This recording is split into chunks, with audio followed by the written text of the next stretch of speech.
பொசிஷனுக்கு ஒவ்வொரு பிளேஸில் இருப்பாங்கல்ல, அது மாதிரி கொலு மண்டபத்தில் வந்து தானியலை உட்கார வச்சுருந்தாராம். அந்த அளவுக்கு உயர்த்தி வச்சுருந்தாரு. அப்போ தானியல் சொல்கிறாரு, நான் இந்த கனவு அர்த்தமும் சொல்கிறதுக்கும் என் ஃப்ரெண்டாக காரணம்.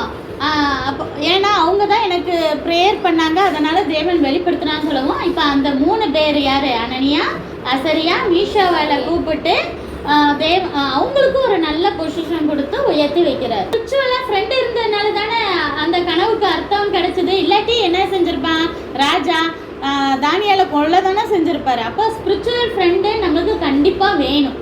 சர்ச்சிலேயோ இல்லை கூட படிக்கிற இடத்துலையோ நல்லா அவங்க ஞானத்தில் புத்தியில் இருக்கிறாங்கன்னா அவங்களோட நல்ல ஃப்ரெண்ட்ஷிப் வச்சுக்கோங்க.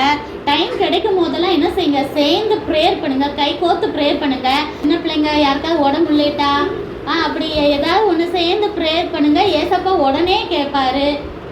நீங்கள் இருக்கீங்க, இந்த எல்லாரும் ஒரே வீட்லேயே இத்தனை பேர் இருக்கீங்க, நீங்கள் வெளியே கூட ஆள் தேட வேண்டாம். நானும் என் பிள்ளைங்களை கை கோர்த்து ப்ரே பண்ண சொல்லுவேன். அதே போல் கூட பிறந்தவங்க எல்லாரும் சேர்ந்து ஒன்றா ப்ரே பண்ணுங்கள்.